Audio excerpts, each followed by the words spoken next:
Unlike a lot of my other videos, I have no idea where to start. The online discourse surrounding this game is so scattered and imprecise in its criticisms that I find myself completely lost in my own personal opinions and my established relationships with these characters, that I'm afraid to equally praise and criticize the directions this game took. Like a lot of more negative takes, I found myself not only bored by, but completely apathetic towards nearly half of the game. I found it a slog, visually repetitive, and overall lacking anything to emotionally invest in. I was not enjoying this game. But then, I started to really play as Abby. Yeah, got you there, didn't I? See, where I felt Ellie's journey was a bit too straightforward and yet drawn out, the Abby sections delivered an experience that was balanced, engaging, varied, and most of all, necessary. Abby's perspective is what shaped both my and Ellie's perspectives on the whole narrative. As much as you probably hate to hear it, the game doesn't work without Abby.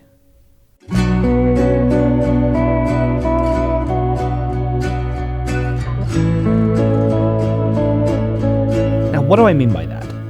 I mean that Abby introduces several narrative devices into the story that start reshaping Ellie as a character, and eventually tool with the established themes, revealing what the story was actually about. But before I get into that, I need to address something first. My love of this game is not influenced by any of the socio-political, or SJW, ideals that were introduced here. I hated Joker, but I also hated Midsommar. I don't know what this says about me politically. I don't think I'm a feminazi, and I don't identify as an incel, but maybe I just hate when politics gets wedged into a story as a means of pathos, forcing my ideologies and how they align to determine the merit of a film. That doesn't work on me. I also don't hate this game because of its approach to representation, because it's literally not the focus here. While I don't have the authority to speak to LGBT struggles, or PTSD, or atypical expressions of femininity, what I can say is that if you believe that it was done authentically, that's all I want. As long as they're deliberately done with good in mind, keeping away from stereotyping and managing solid representation, I believe that it shouldn't matter who it's written or voiced by. That all being said, they don't necessarily factor into the game's main themes or elements I touch on here, say for some explanation on why the Sephirotes are hunting Lev, because he shaved his head, or a motivating factor in Ellie's late game decisions, the PTSD refueling her quest for blind vengeance. But first, a recap. For those unfamiliar with the franchise, The Last of Us released in 2013. It was helmed primarily by creative director Neil Druckmann and saw protagonist Joel, an average man living in Texas with his young daughter Sarah. Through their eyes, we witness the outbreak of a zombie apocalypse, a mutated strain of fungus called cordyceps. In an attempt to flee, Sarah is shot and dies in Joel's arms. 20 years later, Joel has become a hardened smuggler, calloused in the face of humanity, and he's tasked with escorting a young girl about the same age as Sarah, named Ellie, across the country to meet with a renegade faction called the Fireflies. See, Ellie seems to be immune to the virus, and it's Joel's job to protect her in hopes of preserving the cure. Clearly from this point you can tell exactly where this is going to go, but it's a simple story told very effectively. Over the course of 4 chapters in the form of seasons, Joel and Ellie travel from Boston to Salt Lake City, encountering various survivors along the way that each inform us of our main protagonists, or rather force them into becoming closer. It's the little moments in there like the prompt for a high five, or when Joel calls Ellie baby girl, just like he did Sarah, or the motif of Joel fixing his watch to indicate when he's thinking about Sarah, it being the last thing she ever got him. That's why it's completely understandable when, as Ellie's handed over to be studied, and we learn that in order to find a cure, Ellie will have to die, Joel storms into the operating room, kills the surgeons, that's going to be important later, put a pin in that, and carries Ellie out of there, just like he did Sarah in the beginning. In the car, Ellie wakes up confused, and Joel confidently states that there was no cure, and there were dozens of immune, and that they weren't needed there. The game ends with the two approaching Joel's brother's settlement, and Ellie makes Joel swear... Swear to me that everything that you've said about the Fireflies is true. He says, I swear. To which a hesitant Ellie replies, okay. Cut to black. I say all that to illustrate that the first game is Joel's story just as much as it is Ellie's. We see those big moments of connecting with Ellie by what they mean to Joel, but it's a two-way street. It's not just the fact that Joel lied to her that makes the ending so morally ambiguous, but it's the fact that Ellie arguably believed him, blindly, like she needed to. She learns to love him as a father and rely on him just as badly. Not her, you know. What? Maria told me about Sarah. Ellie? And You are treading on some mighty thin ice here. I'm sorry about your daughter, Joel, but I have lost people too. You have no idea what loss is. Everyone I have cared for has either died or left me. Everyone fucking except for you. So don't tell me that I would be safer with someone else, because the truth is I would just be more scared. So it's understandable that she openly trusts what he tells her, despite her clear doubts. It's Joel's rather controlling, domineering nature that shapes Ellie's naive character, forms her worldview. And it's Ellie's lack of knowledge of a world before the outbreak that forces her to be more violent, vulgar, and detached from humanity. She, of course, has her moments of innocence, but she's been bred by a world of violence, and with Joel controlling her even in the last moments of the game, she'll never be able to escape that. The entire foundation of a relationship based on a lie. Put one last pin in that, and we'll look at that when we talk about Part 2's theming. Anyways, a couple years later, we see the announcement of a sequel. Before even hearing spoilers, the main synopsis online was that this story was a revenge tale, a classic Western trope where a lone gunman seeks to hunt down somebody that wronged them and exact justice. Leading up to release, there were concerns by people on both sides, saying they didn't want something that generic or black and white for a world as nuanced and as bleak as The Last of Us. I didn't want that either. Ever since the first announcement trailer, visually hinting at a since deceased Joel coming in through the white void like a guardian angel, stating the moral conflict of, You really gonna go through with this? I assumed that's all there would be to the game. Violence is bad, and that's the theme Ellie would learn over the course of the story. Now, to clarify theme, Sid Field's screenplay states, what do you need to write a screenplay? An idea, of course, but you can't just sit down and write a script with an idea in mind. An idea, while essential, is nothing more than a vague notion. It has no detail, no depth, no dimension. You need a subject to embody and dramatize the idea. A subject, or stand-in for theme, is defined as an action and a character. An action is what the story is about, and a character is who the story is about. Essentially, you first have to ask, what's the point? There's gotta be a reason to care about the effort you're putting into anything. It's the difference between Pac-Man and Skyrim, or The Legend of Zelda and, well, The Legend of Zelda. So if we believe a theme is a lesson learned by a character, then a good story should treat a character arc just like that. You have them end up, either physically, mentally, or both, in the exact opposite of how they start out. That's character growth. And that here is spurred on, compared to, and dictated by what Abby does. Her story, much like Joel's in the first game, is essential in shaping Ellie's and vice versa. This game, as it's presented, cannot exist without her. But let's talk about Abby and who she is and why it matters. The basic premise of this game sees Joel and Ellie living life in their settlement 4 years later, until this mysterious Abby and her group, called the Washington Liberation Front, or the Wolves, show up, looking for someone. Turns out she's looking for Joel, and she's out for blood. She savagely beats him to death while Ellie is forced to watch. Sometime later, Ellie embarks on a journey to Seattle, where Abby is hiding out. What follows is a relentless 3-day pursuit through the ruined city, mercilessly killing all of her friends just to extort information, only to be ambushed by Abby in the theater where she made camp in. Abby chases Ellie through the theater, desperately trying to kill her, punish her for, as she says, wasting her chance. We let you both live, and you wasted it. When that fails, Abby threatens to kill Ellie's pregnant lover Dina, until her own sidekick named Lev begs her to stop. And with that, Abby leaves, and Ellie struggles to catch her breath, bleeding profusely onto the ground. Neither of them ever really getting that sweet shot at revenge. How stupid, right? What a huge oversight. And that is our first indication that's not what this game is really about. Because in reality, Before that fight, the clock rewinds 3 days, and you pick up playing as Abby. It's through here that we start to see the real themes play out. Making her final choice in that theater is when Ellie's character arc starts. This is not a game about the cycle of violence, as everyone's claiming. It's about living in a world where violence has become the only answer. Instead of saying, man is the real monster, it shows them bred to be like this because of their defense against, for lack of a better term, the zombies. Making the crux of the game and Ellie's dilemma really strong but subtle. Let's compare and contrast. Ellie is not given any deliberate character growth throughout her 3 days in Seattle. During her quest, the most development she gets is admitting her immunity to Dina, and that's immediately dropped.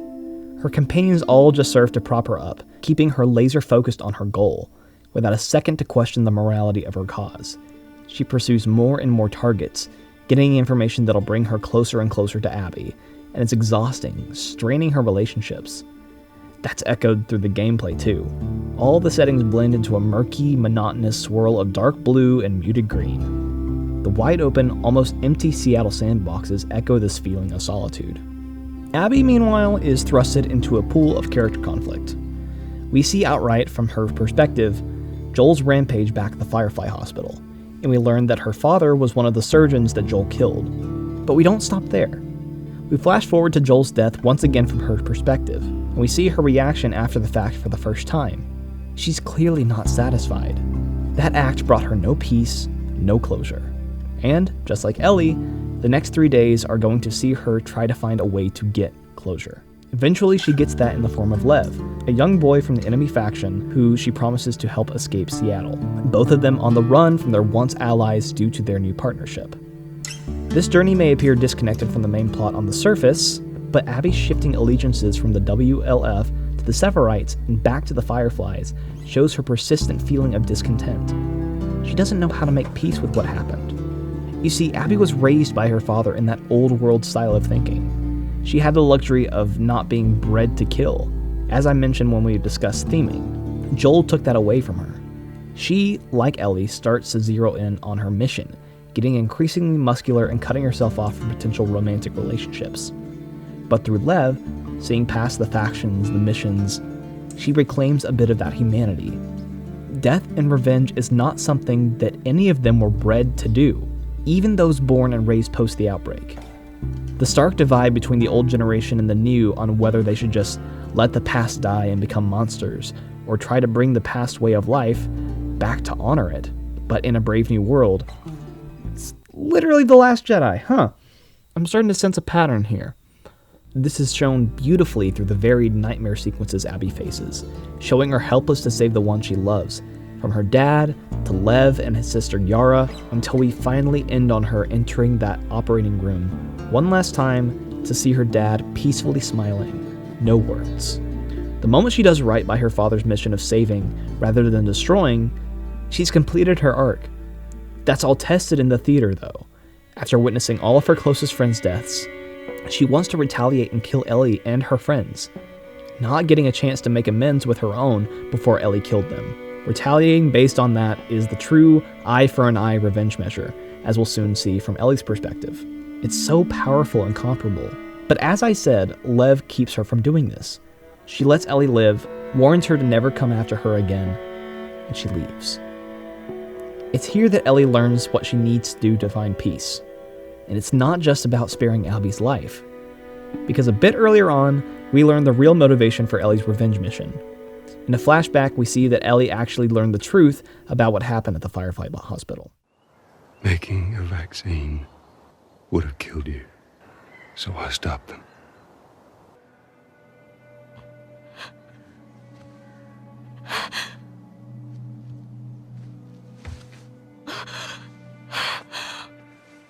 Oh my God.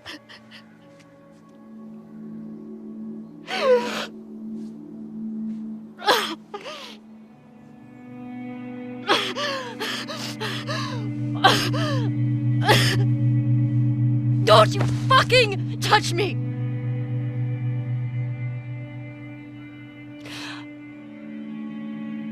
I'll go back. But we're done. She felt so betrayed by Joel's lie that she cut herself off from him, refusing to forgive him from then on. This complicates her relationship with Joel and changes our perception on what his death meant to her. By playing out non-chronologically, the game recontextualizes Ellie's mission halfway through the game. It's execution on what author K.M. Weiland writes in her book Creating Character Arcs: lie the character believes. In order for your character to evolve in a positive way, he has to start out with something lacking in his life. Some reason that makes the change necessary. He is harboring some deeply held misconception about either himself, the world, or probably both. It's initially stating that your character wants something, but this want is hiding a deeply rooted need in their life that contrasts with that. Both Ellie and I, as the player, wanted revenge for Joel's murder, mad that Abby took him away from her. But in reality, she needed to make peace with herself, because she still felt like her relationship with Joel was unresolved. She understood why Joel did what he did, but couldn't see past all of her anger. Unlike Abby, who had the luxury of remembering someone who believed in the old world, Ellie didn't. Joel was already turned, per se. All Ellie knew was hurt, revenge. She was under Joel's thumb ever since that lie walking into Jackson. It may appear repetitive that there are two different fights where they let each other go, but each fight is the choice-making moment for the given character we play as. Ellie went back for Abby in Santa Barbara because in their earlier fight, she only got her ass handed to her. She didn't get the chance to learn anything. In Santa Barbara, she purposefully engages in one physical fight with Abby, and that's why she lets Abby go here. It wasn't her lesson to learn in the theater. Two girls coming to terms with themselves and rising above the world they live in, found through very different personal journeys. And it's Abby's choice to spare Ellie that made Ellie realize she could do the same. It's after that fight in the theater that Ellie's arc kicks in, and she's forced to understand that continuing to resent Joel would get her nowhere, and that she needed to step out from under his thumb and prove herself more noble than he was. People who believe Joel was unjustified, not evil, are much more forthcoming to the sequel than those who saw him as a genuine hero, because the game treats everyone who is self-centered as a villain in someone else's mind, and shows the consequences of taking a step back to analyze oneself. Death, regret, losing friends and loved ones. Believe me, I get it. I was on that side once too. I was so attached to him. But to beat a dead horse again, I also went into The Last Jedi wholeheartedly believing Rey was going to be revealed as Han and Leia's kid. Ask my buddy Grant. Those are the last words I said to him before that title card popped up. It's only when I watched the film that I realized how selfish and pandering that would have been. This wasn't necessarily the focus that I wanted for this game, relegating that whole conflict to flashbacks, but I appreciate the implementation of a conflict of a choice that the characters couldn't take back. It's a rough, miserable story that strives to fight for hope, despite drowning in the chaos of a decaying world. I became open to a new answer, a new story, as soon as I saw the situation from a new perspective. Joel literally controls the stream of information for Ellie. Your old man really laid into me today. What happened? Another big lecture about my patrols. Don't go here, don't go there. It's funny how involved he gets whenever you're scheduled to go out. Enough. Come on, you. Let's go for a walk. What about them? You worry about yourself. Let's get you some fresh air. You all right, kiddo? What is wrong with you? He had no right. And you do? I don't need your fucking help, Joel. Ellie never felt like she had a choice on her quest for vengeance. That's why she is so dead set. Because that's the world she was raised in. That flashback where Ellie found out about the truth should have been audience's first slap in the face of the she doesn't actually want/get revenge complaint. But instead they find a scapegoat, attributing all their complaints on a new character so there are minimal repercussions. I just realized I didn't make this clear in the beginning of the video, so I'll state it here. After Lev convinces Abby to forego her revenge, and she leaves Ellie bleeding on the floor in the theater, Ellie goes back to Jackson. She sets up life on a farm with Dina and her friend Jesse's newborn child. It's a bit of a weird contrivance and it's kind of irrelevant. Anyway, Ellie continues to lie to herself that she's happy, she's content, and yet she's still suffering those PTSD flashbacks, the same ones that Abby had, because she hasn't made peace with Joel's death. And so, with some subtle prodding by Tommy, she goes out one last time, to track down Abby, who is now captured and at the mercy of a bunch of slavery marauders down in Santa Barbara. Ellie challenges Abby to a fight to the death in the water just as she's about to make her escape, visually reminded once again of Joel's death. However, when the moment comes, she can't do it. Just like Abby in the theater, Ellie realizes what she really needs to do to make peace with that whole event. She lets Abby go. At this point, she returns to the farm alone, and we learn that in that final battle, not only did she lose 2 of her fingers, but she lost Dina and JJ. I mean, you could interpret with the bracelet and moth symbolism that this is a bit more hopeful, and this is her sad attempt to say goodbye one last time to Joel before heading back to Dina and Jackson in the town, since Dina was the one that gave Ellie that bracelet, and it was gone when she left for Santa Barbara. Anyway, the point of it all is essentially to ask, what was the point? Visually speaking, Ellie has lost everything and gained absolutely nothing except for inner peace. Nothing has physically changed in the world. She has not brought Joel back. She has not made justice. And that's where I believe a lot of the community was super confused about the point of this ending. See, with Joel died quiet ambiguity, as Hamish with Writing on Games so cleverly pointed out. Therefore, the appearance of nuance seemed to go out the window as the characters are all very brash and blatant in their stated goals. Without an internal mediator, like Joel's reluctance to get close to Ellie in the first game, man's most animalistic natures come to the forefront because with Joel died both the belief in justifying one's cruel actions and the fact that to anyone else, there often isn't a choice at all. There's a great detail that sort of gets lampshaded later on, after the dance scene with Joel, where Ellie is initially hesitant to get closer to Dina. She starts distancing herself because she feels like she doesn't deserve that love. She thought that she was supposed to die at the hospital site. She thought that is how her life would have mattered, and Joel took that away from her. That is what she's trying to grapple with. In that final conversation between the two of them, Joel is trying to say that Dina will be lucky to have someone like Ellie, and Ellie calls him an asshole, rightfully so, taking away her one chance to matter, but trying to justify it by saying that she should live life the way that he sees it fit for her. It's a very subtle, very real-world interpretation of a quietly controlling parental figure. Also, did you guys realize that when Ellie finds out the truth, that Abby's the one that's on the tape?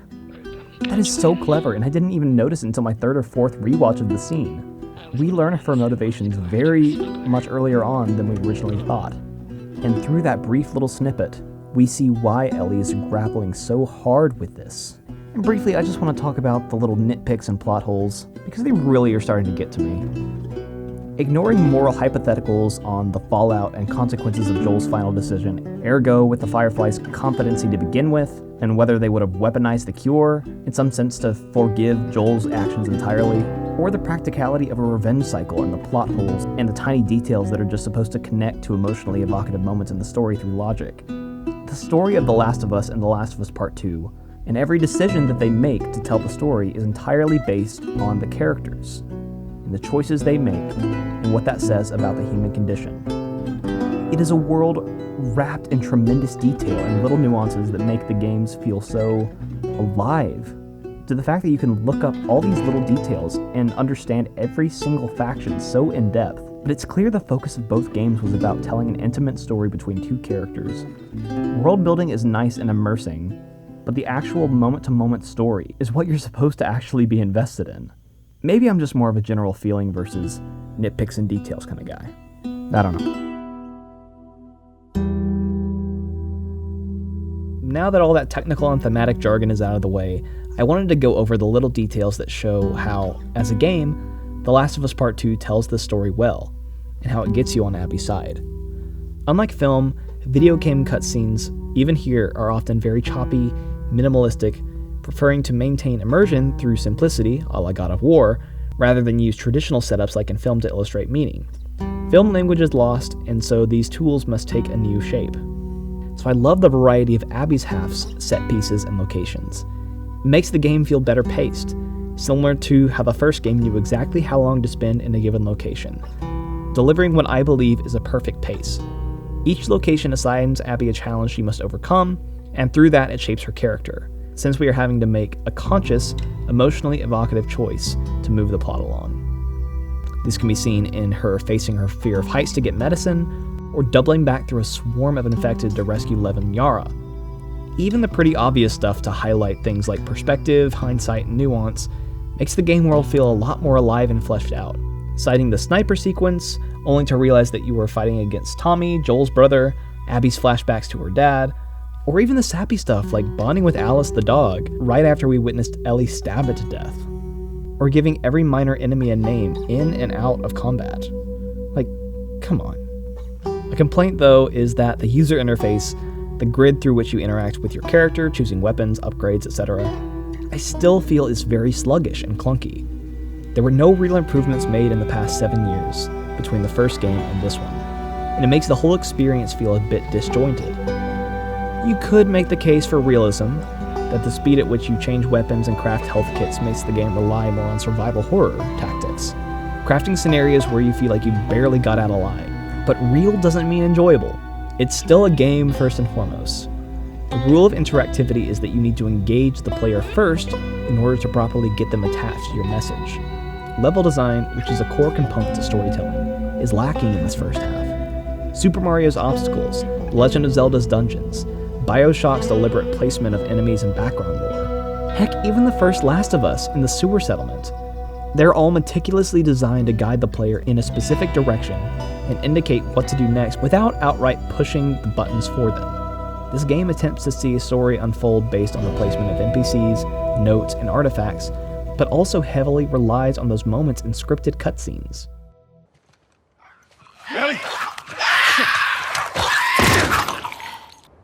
Jackson is a wonderful place, but we got tired of hearing the stories of people suffering everywhere else. We wanted to save lives. We had good intentions. We didn't make it an hour before running into a horde. Now we're bitten. We've decided we're gonna end our lives instead of turning. I shot her. I can't take my own life. I'm a fucking coward. Adam. Jesus. Only they were immune, right?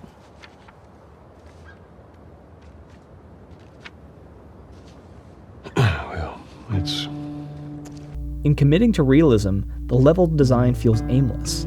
Too open, like I'll never go where exactly it wants me to. It also doesn't help that I insist on collecting everything and stopping every 10 seconds to hop into listen mode because the high contrast option is so ugly. I'm also forced to use that directional beacon sometimes, and I hate that the game makes me do that, because the first one never did, even with the press L3 to look prompts. Abby's narrative allowed the level design to fix itself. Some clunkiness put to good use is seen in the hotel just before you reach the hospital. You get a note at the top just after entering the stairwell that foreshadows some bombs that didn't trigger, followed by a massive horde that won the turf. You shamble down the stairs and approach the room with spores, which are notorious hiding grounds for infected. You are forced to go in alone. It's completely silent, and the whole floor is empty as you scavenge for supplies. Even if you haven't painstakingly done so in every room up to this point, it's required. And you're likely moving slower on the off chance of clickers showing up. You find Leva mask and pry it off a corpse. It's the first full skeleton body that you had to linger on in gameplay that's not from a distance, forcing you to stare into it with intention. It's a warning, but just as you get the mask, you see the shadow of a stalker run by your flashlight. Suddenly guns are out and you're swamped by 5 of them at once. It's tense as all hell. It's amazing. Good setup, subversion, and payoff when you least expect it, after reaching your goal. Same goes with the hospital. Turning on the generator to open a mechanical door only to realize that the door is ripped open by the time you get back to it. Or the aforementioned sniper section, and crawling underneath the semi turned into swimming, then surfacing right near a body of one of your fallen comrades. Back to gameplay and taking away things like the knife and giving you more ammo, you have to make a conscious effort as the player to play the game differently in the back half. So while it's not a repeat, you see where the girls differ so you can better see where they line up. Abby's section introduces so many things from the first game like shivs. Putting alongside the abundance of companions and ammo, it sets Abby up on this high ground, and not as violent-minded as the switchblade-wielding Ellie. It makes her seem less desperate. You have more options in combat. And while we're on the whole topic of how violent the game is, let's briefly touch on ludonarrative dissonance. That is my least favorite trope that everyone harps on. right behind subverted expectations. The gameplay doesn't seem to care about that simplified message of revenge is bad, only dwelling on deaths that are important to the story. Ellie's post-murder slurs similarly seem to get more vitriolic as time goes on, and she kills more and more people, showing her descent into embracing violence. But I think Ellie's allowed to grieve the few named characters, because the game goes out of its way to illustrate that when she has a moment to contemplate killing someone, it really affects her. When she has a second to breathe, it literally snaps her out of her revenge mentality. This whole design of the game, people say, is about justifying itself for the hard left turn it takes in the story. The Abby section, as perceived by many people online, seemingly only serves to make you empathize with her and justify her actions, seeing the whole ensemble as a means of showing how they're people too, shouldn't you feel bad? However, it's instrumental in making you realize that when you go into that theater, she's coming in much more conflicted than we would have thought previously. The whole journey, becoming disillusioned with the WLF, brings out the revelation that she's not bred to kill anymore, that she can become better than that, as soon as she learns to let go of that immediate pain and grow from it. That the fact that she's got so many different problems going on, all motivating each other, just makes her super fleshed out and appear confused, much like her shifting allegiances from the Fireflies to the WLF to the Sephirites, making her choice to zero in on Joel and Ellie later on rather telling. Tying back to that whole cycle of violence idea, hyperfixating and being mentally confused on a goal are both detrimental.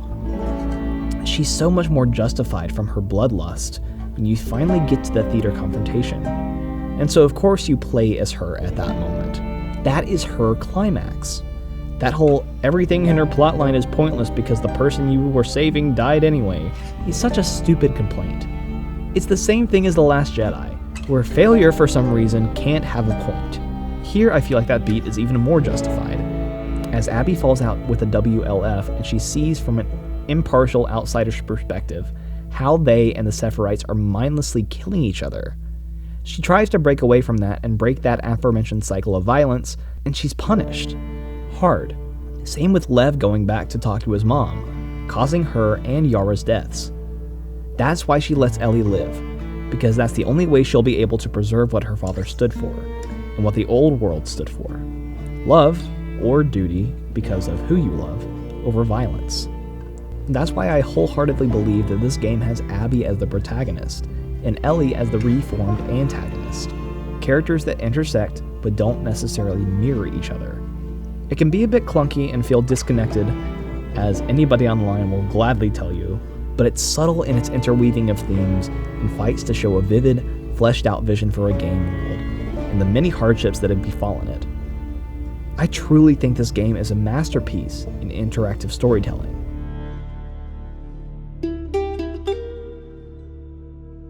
In conclusion, while I believe it's the little character moments that shape my view in the first Last of Us, I believe the second game is greater than the sum of its parts, because you can't understand what it's actually about until the very end, where most people have put up their walls and predetermined biases and have started playing/viewing the game like a jaded player, not like the characters we were intended to place as our point of view. It's sad that the finish the story achievement is considered rare, only achieved by right now 38% of players. I hate how normalized media criticism has become, where everyone with a capture card and a microphone can hop on here and cite pacing and story structure and character portrayal, and all those buzzwords under the defense of legitimate criticism just because they speak in an elevated but steady tone of voice that almost sounds like they're talking down to you. They prop up their opinions and fan fiction with those buzzwords, and garner followings that echo their exact sentiments, rather than actually critiquing something and giving their viewers the tools through which they can apply themselves and start critically thinking about the media they consume. It's so elitist. Those people complaining about the things others are praising. It's like when people judged the story beats when the plot got leaked a few months ago, calling it a bad story. They were reviewing a beat sheet or a first draft, and the finished product is much more along the lines of a revised final draft. And that those action points are given motivation, character, and nuance that keeps the story from being so linear in its stated endpoint. I unfortunately got the leak spoiled for me a week before release. Despite being so careful, clearing out search history, tags, blocking keywords, some dude with an anime icon managed to slip through the cracks, typing out "Joel dies" in big black letters in the thumbnail and the title of one of those aforementioned news/media criticism channels. You know, the ones where they just read someone else's article to you? Mr. Neil Cuckman, the man who clapped Triple H's cheeks. This game is shaping up to be a complete dumpster fire, dude. It's disrespectful, man. You have betrayed the fan base, all right? That is what you have done. It's too much fucking bullshit to not fucking do an angry rant on. I don't have to spend $60 on All for Naught. You understand? Now I have to, because we're gonna review the fucking thing. It's gonna Inexperienced, oblivious, naive, moronic dingleberry. He really is like the Ryan Johnson of gaming. I don't even want to fucking play it anymore. No one wanted that. That's one of those stupid twist endings that they're doing for shock value that no one's really gonna like whatsoever. And it's definitely not the story that anyone was really hoping for in The Last of Us 2. Oh! We're naming our games. The anticipated. The coward who betrayed his best friend and threw him under the woke bus. I don't want to play as Abby! You know, it's gonna be completely different within context and stuff. Maybe. Do not buy this game. Based off what I've read, based off what I've seen, do not buy this game. It's like stupid upon stupid upon stupid upon fucking garbage. I don't know what I would have done. I possibly could have broken my controller or broken my PS4. I don't know what could have happened. But what I found interesting was that going into the story, knowing what it was going to do, I instead focused on the details that weren't in the leaks, like the nuances in Abby's conflicted feelings, etc., and focused on how the game did things like the time manipulation. That's what made me take such a different approach to the story, and that's how I found those little details that, in my opinion, completely reshape Ellie's character arc. I was never quite sure at what point either Abby or Ellie would say the fight wasn't worth it anymore, because of the conflict in their characters. Even from Abby's first flashback saying her dad should do the surgery, and she'd want it too if she was immune, and her feeling like that choice was taken away from her, and Ellie. They are fighting for the same cause, but emotion rings stronger than ideology in this world, even if it's fleeting. People have suggested that Lev should have called out for Ellie to stop killing Abby in that final fight to make sense of Ellie's giving up, mirroring her crying out for Joel. But that would have just whittled down the story from learn to forgive yourself back to the revenge is bad cycle of violence idea that everyone just assumes it's about already. People are trying to rewrite the game to have it fit the themes and arcs they are misinterpreting. Maybe instead of putting on the brakes and trying to make art a pandering tool to bend to the will of the most vocal opinion, we should allow art to change, grow, and challenge us to help us do the same. Just like our precious Ellie. If you made it to the end of this video, thank you so much. Now that the game's been out for a little bit, I would love to honestly hear anybody's spoiler-filled discussion in the comments. Remember, if you like this video, be sure to like, subscribe, ring that notification bell for future uploads. I have at least 6 videos currently in the works to be released over the next few months, so be on the lookout for that. Without spoiling much, they cover a range of topics, from movies to video games to television shows, from a more or less critical perspective. Hopefully they'll be a little bit more enjoyable than this bleak venture, who knows, but I hope you stick around for it. Godspeed, writers.